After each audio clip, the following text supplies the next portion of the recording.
Have you ever stopped to think about what happens when the systems we rely on just aren't there anymore?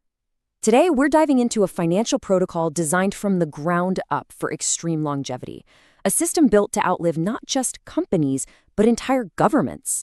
It's a question we don't often ask ourselves, right? We just trust. We trust the institutions, the governments that guarantee the value of our money. But what happens if that guarantor, that central pillar of trust, simply disappears or fails?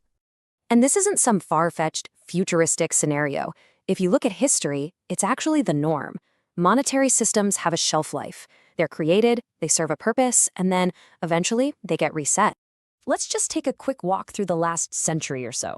We had the classic gold standard. Solid, right? Well, it couldn't survive the pressures of a world war. So after that, we got the Bretton Woods system, which pegged everything to the US dollar, which was itself backed by gold. But then came 1971. That link to gold was cut, just severed. And since then, we've all been living in a massive global experiment with what's called fiat currency, money that's valuable simply because a government says it is. Each of these shifts was a response to the last system breaking down. So you see the pattern, and that's precisely the problem Bitcoin was engineered to solve. It's not just another currency to add to the list, it's a totally different kind of architecture. It's designed, from its very core, to survive by getting rid of that single point of failure, the central authority. So how in the world does it actually do that? Well, the first layer of its resilience is its physical structure. And it's a wild idea. It's a network with no center. Yeah, forget about a big centralized server sitting in a bank somewhere. The Bitcoin network is run by thousands and thousands of volunteers all over the world. Anyone with a computer can run what's called a node. And all a node does is run the Bitcoin software, check transactions, and crucially, hold a full copy of the entire history of the ledger. And we're not talking about some small club here. As of early 2026, there were over 24,000 of these nodes that we know of, spread all across the planet. Each one is a perfect, redundant backup of the entire system. Think about how incredibly resilient that makes it. Now this is where it gets really fascinating. You can see nodes in the US, Germany, and other countries, but look at that top line. Nearly 65% of them are totally anonymized. We have no idea where they are. And that's not a bug, that's a feature. It makes the network incredibly resistant to censorship. You can't shut down what you can't find. Okay, but wait a minute. If you have thousands of computers and no one's in charge, how do they all agree on what's true? How do you prevent chaos? How do you stop me from spending the same digital coin twice? The inventor, Satoshi Nakamoto, laid it out perfectly. The security of the system doesn't come from a trusted company or a guard at a bank. It comes from computational power. It's secure as long as the good guys, the honest nodes, have more computing power than any group of attackers. It's security through math. Let's walk through it real quick. So, you broadcast a transaction to the network. Every single node out there immediately checks it to make sure you actually have the funds.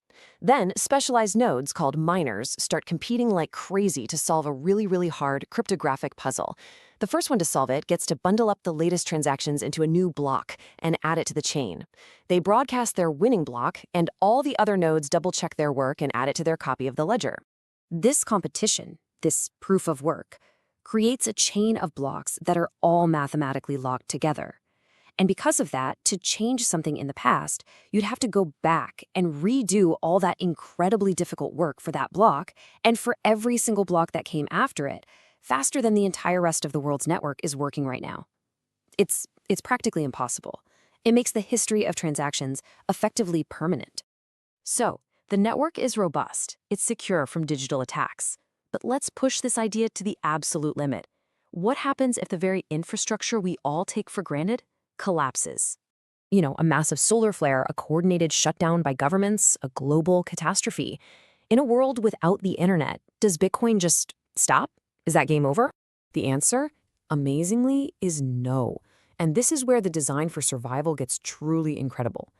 Unlike our current financial systems, which are 100% dependent on internet service providers and underwater cables, Bitcoin has backup plans. It has ways to operate completely independent of that infrastructure. For starters, there's the Blockstream satellite network. That's right, there are literally satellites in space right now, beaming down the entire Bitcoin blockchain to Earth. 24/7.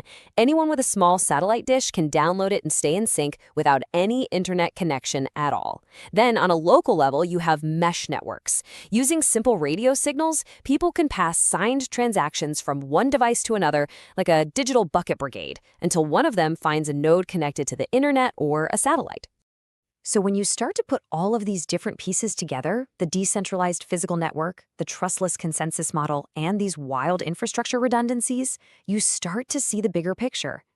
This is the architecture of persistence. It's a system with no single throat to choke. It reaches agreement without needing to trust a middleman. Its history is copied thousands of times over, and it can even survive the failure of our most basic communication grid. This thing wasn't designed for the next quarterly report. It was designed for the next 100 years. All of this leaves us with one last massive question to think about. Traditional financial systems, well, they serve the interests of the people and the governments that control them. But a system that is owned by no one and secured by everyone, who does a system like that ultimately serve? That right there is the fundamental question that this technology forces us all to ask.